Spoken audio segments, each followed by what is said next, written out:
하나님의 말씀 에스더 4장 12절로 17절 말씀까지 한 목소리로 함께 봤습니다. 그가 에스더의 말을 모르드게에게 전하매 모르드게가 그를 시켜 에스더에게 회답하되 너는 왕궁에 있으니 모든 유다인 중에 홀로 목숨을 건지리라 생각하지 말라. 이때 내가 만일 잠잠하여 말이 없으면 유다인은 다른 데로 말미암아 노임과 구원을 얻으려니와 너와 내 아버지의 집은 멸망하리라. 내가 왕후의 자리를 얻은 것이 이때를 위함이 아닌지 누가 알겠느냐 하니 에스더가 모르드게에게 회답하여 이르되 당신은 가서 수산에 있는 유다인을 다 모으고 나를 위하여 금식하되 밤낮 3일을 먹지도 말고 마시지도 마소서. 나도 나의 시녀와 더불어 이렇게 금식한 후에 규례를 어기고 왕에게 나아가리니 죽으면 죽으리이다 하니라. 모르드게가 가서 에스더가 명령한 대로 다 행하니라. 아멘. 이 시간 호산나 찬양대가 하나님께 찬양 드리신 후에 다임목사님 나오셔서 하나님을 사랑하고 조국을 사랑하라 라는 제목으로 생명의 말씀 주시겠습니다.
몇 주 전 저는 대학로에 있는 흥사단을 방문한 적이 있습니다. 제가 머리털 나고 흥사단 처음 갔습니다. 미주 한인재단의 직전 회장이셨던 윤병옥 회장님께서 도산의 향기에 대한 저서를 출판하여 제가 출판 기념회를 하는데 특별 헌시와 축사를 제가 하러 갔습니다. 거기에 가보니까 전직 총리, 국회의장, 대학 총장, 지난 정권의 청와대 비서관 등 역시 흥사단이 참 대단한 곳이라는 것을 제가 다시 깨달았습니다. 저는 축시를 준비하고 시를 쓰기 위해서 도산에 관한 여러 권의 책을 제가 읽고, 또 그분이 쓴 600여 페이지에 달하는 아주 두꺼운 책을 하룻밤을 새우면서 섭렵을 했습니다. 저는 도산에 대한 사상과 정신 일반적으로 알았지만은 눈물을 흘리면서 가성의 진한 감동을 받으면서 책을 읽었습니다. 그는 그야말로 형용할 수 없는 애국의 가슴을 가졌고 뜨거운 민족주의자였습니다. 어렸을 때부터 그의 가슴은 청운의 이상을 머금고 푸른 대지를 날아올랐습니다. 게다가 청소년 시절에 예수 그리스도의 복음을 접하여 언더우드 학당에 들어갑니다. 거기서 그는 하나님을 사랑하고 조국을 사랑하는 신앙과 정신을 배우게 되죠. 도산이 깨달은 기독교적인 신앙이 뭐냐? 바로 하나님을 사랑하면 나라도 사랑한다는 진리였습니다. 그래서 그는 부푼 조국 사랑의 꿈을 품고 가슴 시린 새벽 제물포항을 떠나 가도 바다와 하늘만 보이는 태평양을 항해하며 미국에 도착합니다. 그의 가슴은 망해가는 나라를 구해보려는 구국 총정의 절개와 불타오르는 민족애로 폭풍에 펄럭이는 깃발처럼 가슴이 휘날리고 휘날렸습니다. 그 뜨거운 가슴은 두 눈동자를 촉촉이 적시게 하였고 그의 목젖을 목매이게 하고 다 뜨겁게 하였습니다. 그러면서 자기도 모르게 조국애와 민족애를 고백하는 노래가 아마 터져 나왔을 것 아니겠습니까? 통해물과 백두산이 마르고 닳도록, 통해물과 백두산이 마르고 닳도록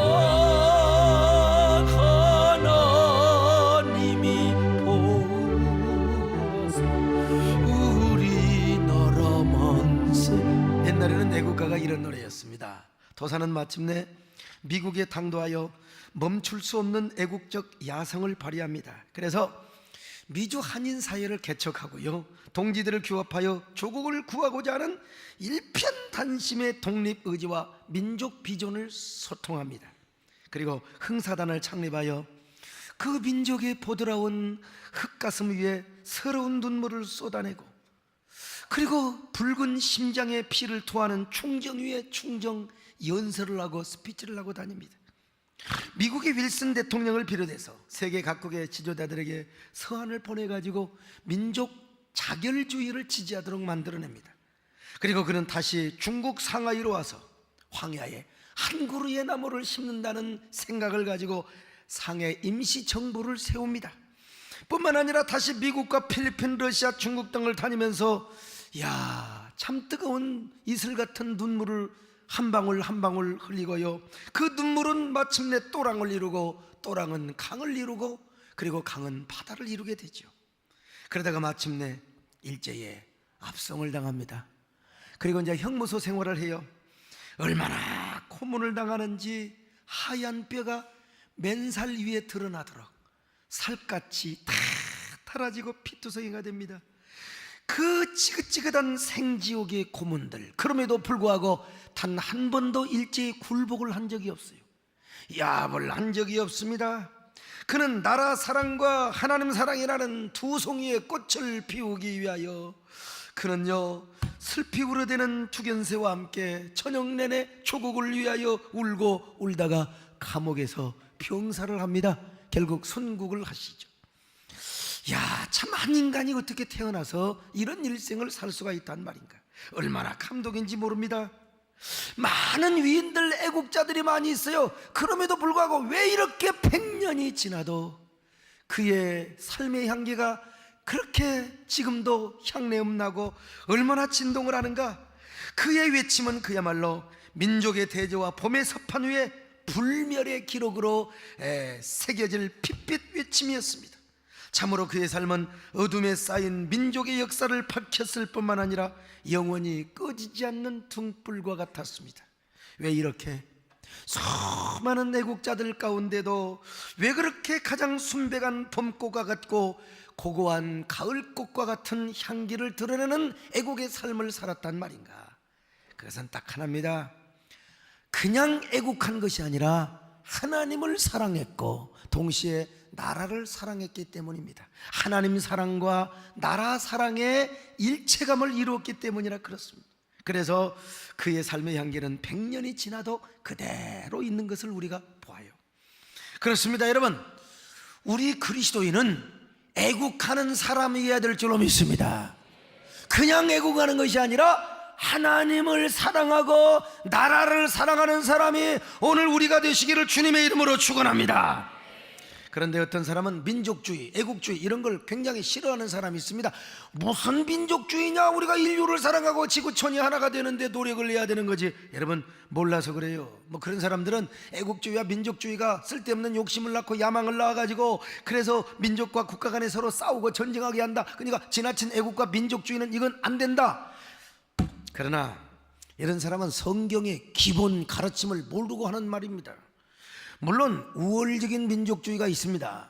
배타적인 민족주의가 있고 저항적인 민족주의가 있는데 제가 그걸 말하는 것이 아닙니다. 제가 여기서 강조하는 애국주의와 민족주의는 홍익적 민족주의를 이야기하고 있습니다. 우리 예수님도 이렇게 말씀하셨잖아요. 내 이웃을 내 몸과 같이 사랑하라. 한번 따라하겠습니다. 내 이웃을 내 몸과 같이 사랑하라. 무슨 말입니까? 이웃을 사랑하기 위해서는 네 몸부터 사랑해야 된다는 거요. 너를 사랑하지 않고는 남을 사랑할 수 없다는 것 아니겠습니까, 여러분? 자기를 사랑할 수 있어야 자기 정체성이 확실해요. 그 자기 정체성을 가지고 있어야 남도 사랑하고 섬기고 용서하게 되는 거지. 나를 미워하면 어떻게 남을 사랑할 수가 있겠습니까, 여러분? 민족도 마찬가지입니다. 민족의 자아와 정체성이 분명해야 홍익인간 이념의 연장선상에서 다른 나라도 사랑하며 타민족도 사랑하게 될 것입니다. 타민족의 생존과 번영을 함께 배려하게 되고 인류의 자유와 평화를 위하여 노력하게 된다 이 말이요. 먼저 민족적 정신과 민족애를 가져야 말이죠. 그래서 예수님도 인간으로 오셨기 때문에 얼마나 민족의 조국애가 넘치셨는지 몰라요. 그래서 망해가는 예루살렘을 바라보며 얼마나 눈물로 울며 기도했습니까? 누가복음 19장 41절 시작. 가까이 오사 성을 보시고 우시며 이르시되 너도 오늘 평화에 관한 일을 알았다면 좋을 뻔하였거니와. 자, 마태복음 23장으로 갑니다. 시작. 예루살렘아 예루살렘아 선자들을 죽이고 내게 파송된 자들을 돌로 치는 자여, 암탉이 그 새끼를 날개 아래 몸과 같이 내가 내 자녀를 먹으려 한 일이 몇 번이냐. 그러나 너희가 원하지. 자, 여러분, 예수님께서 얼마나 하나님을 사랑하고 동족을 사랑했어요. 성경에 보니까 하나님의 사람들이 다 그랬어요. 느헤미야를 보세요. 얼마나 하나님을 사랑하고 민족을 사랑했습니까? 다니엘, 또 사도 바울은요, 내가 지옥에 끊어져서 지옥에 던져진다 할지라도, 하나님으로부터 끊어져서 지옥에 던져진다 할지라도 내 동족이 구원받는 걸 그렇게 원할 정도로 동족을 사랑했다 이 말이에요. 오늘 본문에 나오는 에스더와 모르드게도 얼마나 동족을 사랑했어요. 동족을 얼마나 사랑하면 목숨 걸고 기도하며 내가 죽으면 죽으리라, 내가 죽으면 죽으리다 그랬습니다. 오늘 우리 그리스도인도 하나님을 사랑하고 나라를 사랑하시기를 바랍니다. 여러분이 이런 애국자가 되시기를 바랍니다. 그럼 우리가 어떻게 구체적으로 하나님을 사랑하고 나라를 사랑해야 할까요? 첫째로 그리스도인으로서 우리는 말씀운동과 부흥운동에 앞장서야 됩니다. 그리스도인으로서 말씀운동과 부흥운동에 앞장서야 돼요. 영국이라고 하는 나라가 그랬거든요. 영국은 17세기 18세기 때까지만 해도 별 일 없었습니다. 사실은 너무도 가난한 나라에서 감자로 생계를 이어야 했던 나라고, 그리고 바다에 지나가는, 그리고 저 다른 나라에 가서 도둑질해서 먹고 사는 해적의 나라였습니다, 영국이. 그런데 이 영국을 세계 최강의 나라로 부흥을 시켰던 지도자가 있었는데 이게 바로 빅토리아 여왕입니다. 빅토리아 여왕이요, 정말 세계 최강의 나라로 발전을 시켰거든요. 사람들이 물어봤대요. 도대체 어떻게 그런 가난한 영국을 이렇게 세계 최강의 부강의 나라로 발전을 시켰습니까? 빅토리아 왕이 이렇게 대답을 했답니다. 나는 국민에게 성경을 가르치고 성경대로 살도록 했습니다. 한마디로 말씀 운동과 부흥 운동을 일으켰다는 것입니다. 영국 국민들을 하나님의 사람으로 만들었더니 세상에 나라가 부강해지더라는 것입니다. 그래서 19세기부터 영국이 구라파의 해상권을 장악합니다. 그때까지만 해도 스페인이 해상권을 장악했어요. 근데 영국이 그 무적함대, 스페인의 무적함대를 다 격파시켜버리고 말았어요. 왜 그랬습니까? 바로 말씀 운동과 부흥 운동에 있었어요. 먼저 영국은 하나님의 말씀의 부흥을 이루었습니다. 그 부흥을 이루어서 하나님의 사람들을 각계각층에 파송하고 그 사람들이 나라를 지도하고 섬기게 되다 보니까 그냥 어느새의 무적함대 스페인을 물리치고 아주 해상권을 장악하는 세계 최강의 아주 부자가 되었다는 것이죠. 우리는 덴마크의 부흥의 역사도 잘 알고 있습니다. 덴마크가 아무런 소망이 없이 망해가고 있을 때 덴마크를 살렸던 지도자가 있어요. 그게 누구냐? 바로 그룬투비 목사라. 오늘날 덴마크의 국부라고 불리우는 그룬투비 목사입니다. 1864년 덴마크는 독일과의 완전히 패전을 경험한 다음에 좌절과 시르에 빠져 있었습니다. 그때 그룬투비 목사님은 조국에 대한 지극한 사랑과 기독교 정신으로 덴마크의 젊은이들을 막 깨우기 시작합니다. 그리고 기독교 신앙을 바탕으로 막 온 국민들을 막 영적인 부흥을 막 일으키기 시작합니다.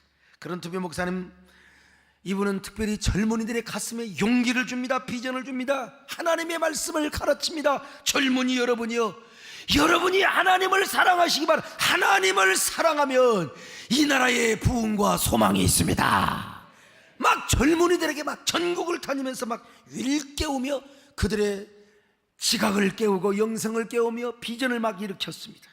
하나님을 사랑하는 사람은 나라도 사랑합니다. 하나님을 사랑하는 심장을 가지고 있는 사람은 나라를 사랑하는 심장도 가지고 있습니다. 그 심장으로 우리가 하나님을 사랑하고 나라를 사랑합시다. 나라 잘 되기를 위하여 기도하십시다. 막 이러고 전국을 다니면서 외치고 다녔어요.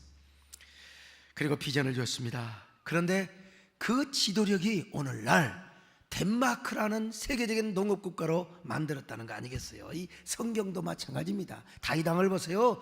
자기가 직접 백성들을 모아놓고 말씀을 가르치며 부흥회를 인도한 겁니다. 아사왕이 그랬습니다. 뿐만 아니라 히스기야 여호사밧 왕이 그랬어요. 모든 우상을 다 파헤쳐버리고 모든 주상과 아세라상을 전부 다 갖다가 박살내버리고 백성들에게 여러분 우리가 하나님만 섬깁시다. 하나님을 사랑합시다.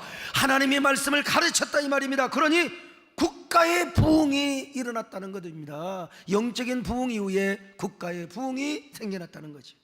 요즘 경제학자들이요, 국가의 경제 부흥이나 국력의 신장이 있기 전에 반드시 영적인 부흥이 있다고 이야기하고 있습니다.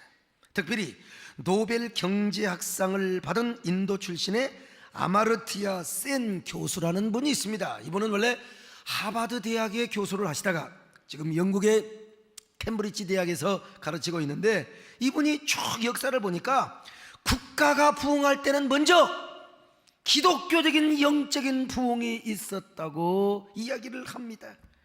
또한 중국의 베이징대 앤서 경제학 교수가 얼마 전에 서울대학교 호암관의 초청을 받아가지고 논문을 발표를 했는데, 20세기 초 교회가 부흥되고 기독교 복음 전파가 활발하게 진행되는 그곳이 바로 경제가 발전하고 부흥을 했다라는 보고를 했어요. 중국의 베이징대 교수가요. 영적인 부흥이 있을 때 그리고 그 나라에 국가 부흥이 있게 되더란 말입니다. 믿으시기를 바랍니다. 이런 얘기를 제가 하면 별로 권위가 없는데 노벨 경제학상을 받은 분들이 이런 얘기를 하니까 참 목사가 말하기가 좋죠. 여러분, 미국의 1차 대각성 운동과 2차 대각성 운동 이후에 세계 최강국 인류 국가가 된 거 아닙니까? 미국도요. 우리나라를 보세요. 대한민국 지금 우리나라 OECD 10입니다. 10위. 야, 이 조그마한 나라에서, 그리고 G20 정상회의 의장 국가가 되었습니다. 또한 세계 반도체 생산률 1위, 세상의 조선산업 1위, 철강산업 1위, 기적 같은 세계의 강국이 되었습니다. 여러분요, 너무나 잘 살다 보니까 또 1위가 있습니다. 자살률 1위, 이혼율 1위, 이혼율 1위. 참. 그런데 이렇게 경제가 발전하기 앞서 한국교회의 영적 부흥이 있었습니다. 이걸 중국의 경제학자들이 알았어요. 그래서 중국의 종교성에서 한국교회 부흥운동을 연구를 한 거예요. 그리고 그 부흥이 어떻게 대한민국 경제성장에 공헌을 했는가, 이걸 연구해 갔다는 것 아니겠습니까? 지난날 박정희 대통령이 경제성장을 하는데 참 많은 노력을 했습니다. 지난 정권의 이명박 대통령께서도 참 많은 노력을 했어요. 그러나 그와 함께 경제성장의 저변에 한국교회의 엄청난 부흥운동과 말씀운동이 있었다는 걸 우리가 알아야 돼요. 지난날 돌아가신 한경진 목사님, 그리고 조용기 목사님 같은 분이 영적인 등불을 밝히며 얼마나 말씀운동과 성령운동, 부흥운동을 했는지 몰라요. 한경진 목사님 이후에 조용기 목사님이 여의도 수문교회를 비롯하여 전국의 성령운동, 얼마나 부흥운동을 했는지 우리가 이걸 알아야 됩니다, 여러분.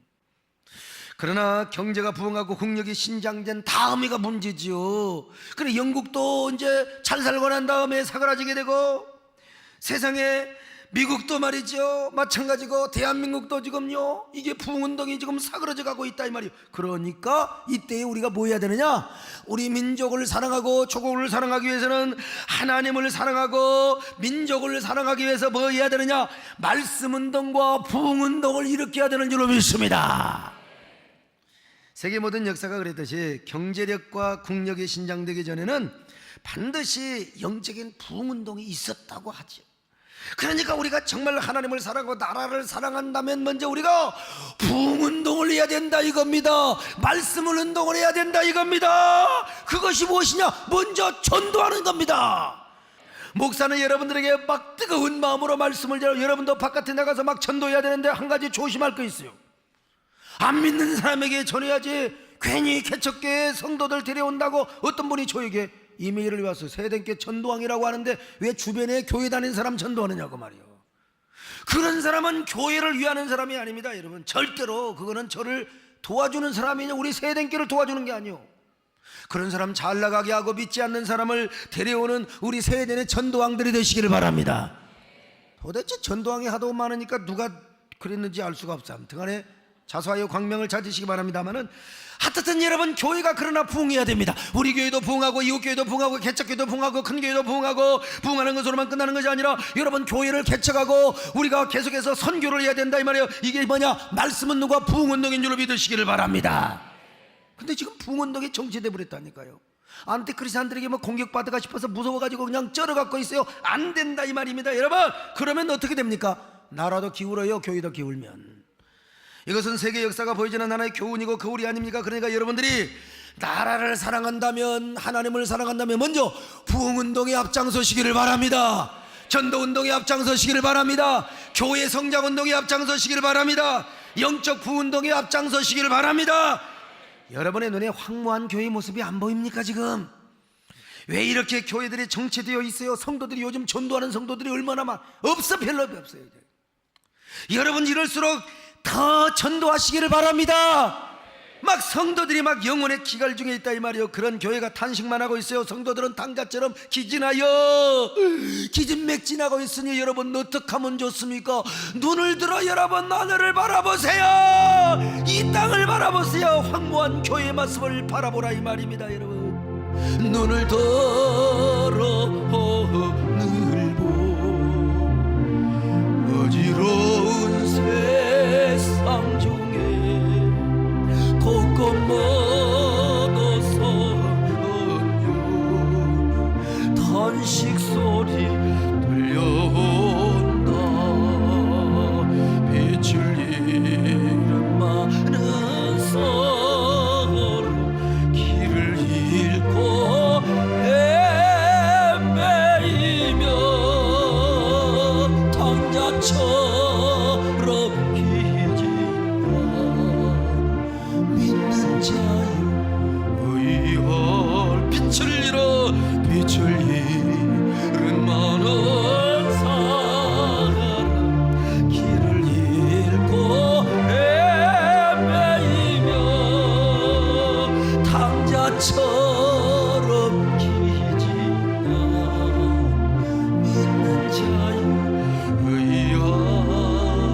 믿는 자여 의한단 말입니까? 전도를 안 하고 편하게만 신앙생활하면 또 이해해야 되겠어요. 왜 교회 안에서 싸우고 다투고 고소하고 고발하고 도대체 어쩌자는 겁니까 여러분요? 좀 우리가 사랑과 정의가 입맞추는 아름다운 교회를 이룰 수는 없단 말입니까? 서로 하나 되어서 영적인 부흥운동과 그리고 영적인 말씀운동을 해야 되지 않겠습니까? 공의의 결과가 무엇입니까? 바로 평화라고 화목이라고 이사야 32장 27절에서 말씀하고 있습니다. 사랑하는 여러분요, 여러분이 다시 일어나시기를 바랍니다. 말씀운동의 주자가 되시길 바랍니다. 성령운동의 주자가 되시길 바랍니다. 부흥운동의 성각자들이 되시기를 바랍니다. 그러게 예수님을 다시 만나십시다. 부흥을 목마르게 사모하십시다. 여러분 영적인 흥분과 감격을 경험하시기를 바랍니다. 우리 교회가 일어나십시다. 교회 부흥운동의 축복의 통로자가 되도록 하십시다. 우리가 일어나면 주변 교회도 일어날 수 있습니다. 우리가 부흥하면 주변 교회도 부흥할 수 있습니다. 한국 교회도 힘있게 다시 일어날 수 있습니다. 우리가 시대를 깨우는 영적인 파수꾼이 되시기를 바랍니다. 두 번째, 그리스도인으로서 역사의식을 고취시키고 시대정신을 이끌어가야 됩니다. 그러기 위해서 우리는 과거의 고난의 역사를 잊어서는 안 됩니다. 그래서 성경은 뭐라고 말합니까? 옛날을 기억하고 역대의 연대를 생각하라고 했습니다. 성경은 말이죠. 왜 그러느냐? 그 고난 속에서도 은혜 베푸신 하나님의 은혜를 잊지 말도록 하기 위함이며 유비무환의 삶을 살도록 하기 위해서입니다. 고난을 당장 잃어버리는 민족과 그 개인은 미래가 없어요. 그래서 이스라엘 백성들은 지금도 유월절을 지키고 부림절을 지키면서 자신들의 고난의 역사를 기억합니다. 특별히 나치 정권 하에 당한 그들의 수치의 역사들을 전시하고 자랑하기 위해서 역사 현장을 보존하고 박물관을 짓습니다. 아니, 영화까지 만들어서 막 전 세계에 자신들의 수치의 역사를 자랑하고 홍보합니다. 이것이 이제 그들은 애국이고 민족의 길이라고 생각을 해요. 유비무환의 삶의 길이라고 생각을 합니다. 그래서 야드바셈 박물관에 가면은 예루살렘에 있는데요, 이렇게 그 현판에다 써놨습니다. 망각은 멸망과 포로의 지름길이지만 기억함은 구원의 빛이다. 오늘 우리는 어떻습니까? 우리는요, 이상하게 옛날에 고생했던 거, 수치스러웠던 거 감추려고 합니다. 개인이건 민족이건 국가건 간에 그래야만 민족의 정체성과 자긍심이 높아진다고 생각을 해왔습니다. 그래서 우리는 학창시절에 국사교육을 공부할 때 시종일관 우리 민족이 당한 수치와 부끄러운 역사 뭐 이런 걸 가르치지 않았어요. 막 고난의 역사 가운데 우리 민족이 어땠고 뭐 권율장군이 뭐 사명당이 어떠고 해가지고 막 이 민초들이 어떠고 저떠고 우리는 그런 것만 배웠다 이 말입니다. 참, 이런 역사관 때문에 과거 문민정부는 우리 민족이 당한 일제의 잔재들을 다 없애버리고 말았어요. 참 애석한 일이죠. 우리 민족의 눈물과 아픔과 한이 담겨있는 서대문 구치소, 조선총독부, 그리고 중앙청탑 이런 거 전부 다 철거해버리고 말았어요. 그걸 그대로 두면은 부지불식간에 우리 민족은 민족적 우울증이 생기고 열등의식과 패배주의가 나도 모르게 생겨난다는 겁니다. 역사 바로 세우기라고 하는 명분하에 그것들을 다 철거해버리고 말았어요. 얼마나 일본이 좋아했겠습니까? 일본은요, 우리나라의 역사까지 침략한 겁니다. 1910년 8월 29일 일본은 우리나라의 역사서적을 모두 수집합니다. 사로 연구 목적을 한다고. 그런데 역사서적 20만 권을 다 불태워버렸습니다. 우리나라 역사서적을 다 불태워버렸어요. 그리고 1916년 조선 반도사를 편찬하고 설치하는 것을 시작으로 해서 1938년 일제가 원하는 바대로 35권의 분량의 조선사라는 역사책을 2만 쪽에 불과하는 말. 엄청난 2만 쪽에 달하는 책을 썼는데 그게 다 일본 사람들이 그저 자기들 멋대로 입맛대로 우리나라 역사를 기록해놨어요. 이게 어지간한 과거에 이 어르신네 역사학자들은 식민사관의 역사의식을 안 가질래야 안 가질 수가 없었고, 이런 분들이 국정교과서를 쓰다 보니까 우리도 그런 교육을 많이 받게 되었습니다.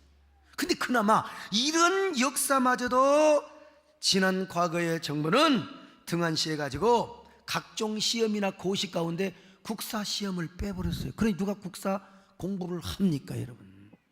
그래 요즘 젊은 애들이 무슨 역사의식이 있고 민족의 정체성을 소유한단 말입니까? 서울대학교의 이영훈 교수님께서 다 이런 얘기를 했습니다. 과거의 중고등학교 교사들과 그리고 또 이 대학에서 우리나라 역사 교육을 제대로 안 해가지고 지금 애국의식이 없어져 간다고 말입니다. 심지어는 6.25 전쟁을 북침운운하고 좌경운동을 하는 것이 바로 그런 이유 때문에 그렇다는 것입니다. 서울에서 가장 썩고 음란한 곳이 대부분 어디냐면 대학가입니다. 대학가요. 특별히 신촌을 가보세요. 얼마나 반문화가 현란합니까?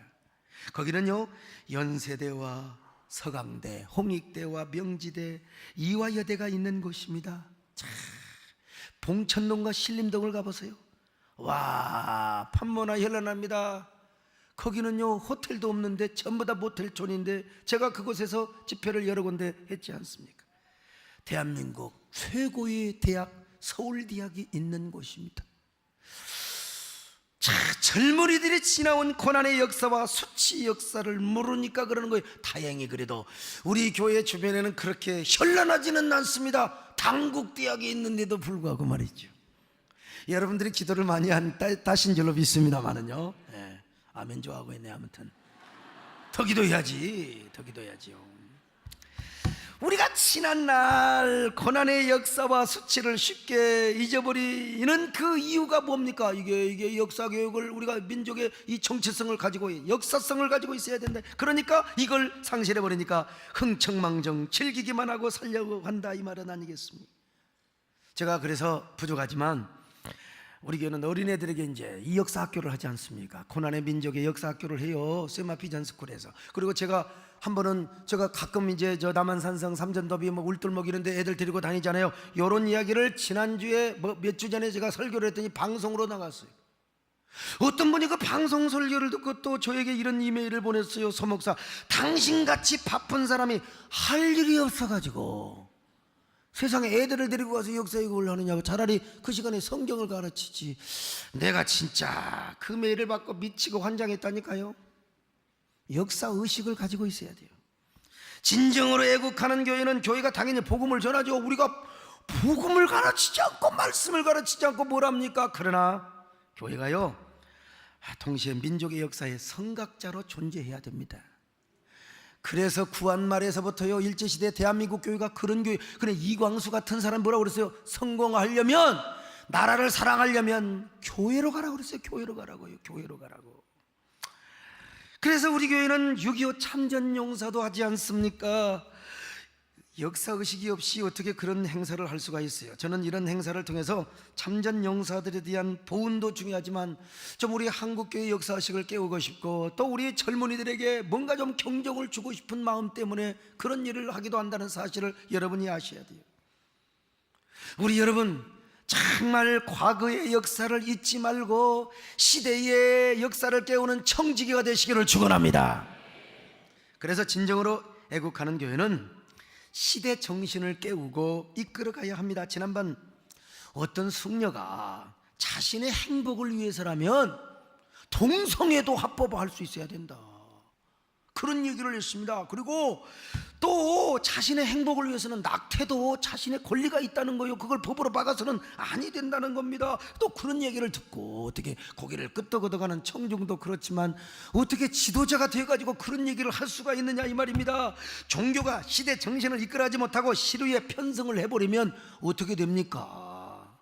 우리가 시대를 깨우고 시대 정신을 이끌어 가야 되지 않겠습니까? 동성애가 합법화되어 버리면 도대체 지구촌의 장래는 어떻게 된단 말입니까? 얼마나 황폐화되겠습니까?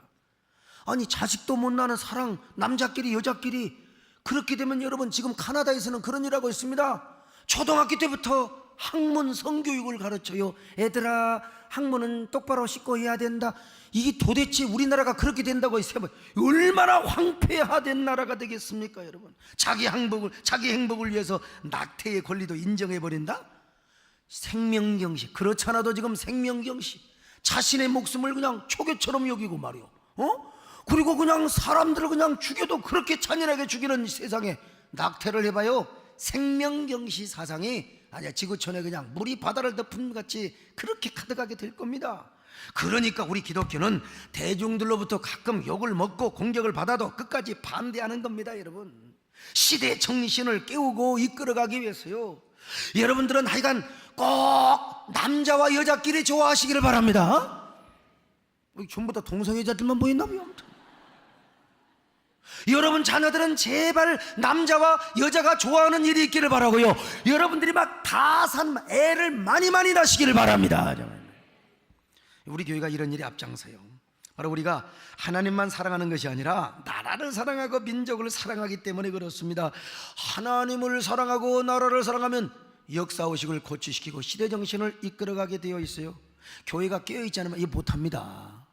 교회가 역사의식을 갖고 깨어 있어야 됩니다. 깨어 있어야 잠들어 있는 민족을 깨우고 잠들어 있는 교회를 깨우며 멸망으로 가는 시루에 합류하지 않습니다. 시대 정신을 주도하게 되고 사시대 사상을 이끌기 위하여 교회가 뭐 하느냐? 파수꾼의 역할을 하게 되는 거예요. 파수꾼의 역할을요. 오늘 여러분 우리 모두가 영적인 파수꾼이 되시기를 바랍니다. 파수꾼이 되시기를 바랍니다. 시대 정신을 깨우시기를 바랍니다. 동성애는 아니 된다고, 그리고 낙태도 아니 된다고, 우리는 자살도 방지하자고, 우리는 생명을 존중해야 된다고, 우리는 그런 일도 많이 외치고 다니시기를 바랍니다. 그러기 위해서 우리가 깨어 있어야 된다니까요. 세 번째 마지막으로 나라와 민족의 미래를 위해서 눈물로 기도해야 돼요. 눈물로. 메데 파사에 살던 유대인들은 하만의 강기로 인하여 모두 죽게 되었습니다. 그래서 에스더와 모르드게는 자기 나라와 민족을 위하여 생명을 걸고 목숨을 걸고 기도했습니다. 왕이 부르지도 않는데 왕비가 나가요? 그러면 왕비도 죽어요. 참 요즘은 여자들이 왜 이렇게 싸나가지고요 그냥 맘대로 뭐대? 옛날에는 왕 앞에 왕비라도 나가면 죽었다니까요. 그러나 에스더는 3일 동안 금식을 하고 민족을 위하여 목숨을 건 채 내가 한 번 죽지 두 번 죽느냐, 죽으면 죽으리라 그러고 나가는 겁니다. 저 이스라엘 백성들은, 유대인들은요 3일 동안 식음을 전폐하며 목숨을 걸고 왕비를 위하여 기도했던 것 아니겠습니까? 자, 에스더 4장 15절로 16절 시작. 에스더가 모르드게에게 화답하여 이르되 당신은 가서 수산에 있는 유다인을 다 모으고 나를 위하여 금식하되 밤낮 3일을 먹지도 말고 마시지도 마셔서 나도 나의 시녀와 더불어 이렇게 금식한 후에 휴례를 어기고 왕에게 나가리니 죽으면 죽으리다. 그들은 이렇게 하나님을 사랑하고 나라와 민족을 사랑하는 신앙과 정신 그리고 생명을 걸고 기도하였다 이 말입니다. 그럴 때 하나님이 유대인을 구원해 줬고 그 유대인을 통해서 다 민족을 구원하는, 나라 아니 세상을 구원하는 예수 그리스도를 탄생하게 하나님 축복해 주셨어요. 우리나라도 마찬가지입니다. 저는 북한을 사랑합니다. 우리 민족을 사랑합니다. 한민족을 사랑하는 목사입니다. 그래서 북한과 교류하고 또 그들을 섬겨야 된다고 저는 주장하는 사람이고, 또 뿐만 아니라 퍼주기면 어떻습니까? 우리가 잘 사니까 좀 나눠주면 어떻습니까? 그러나 우리가 한 가지는 알고 해야 됩니다. 우리가 환상에 젖는 교류와 환상에 젖는 통일, 이거 젊은이들이 잘못 생각하면 큰일 납니다. 지금까지 북한에서는요 적화 야욕의 집념을 불태워왔습니다. 이 욕망을 한 번도 포기한 적이 없어요. 이걸 우리가 알아야 돼요. 이걸 알고 우리가 해야지. 환상에 젖었다가 잘못하면 큰일 나는 수가 있습니다, 여러분. 자, 호시탐탐 전쟁을 하려고 지금까지 왔는데, 그러나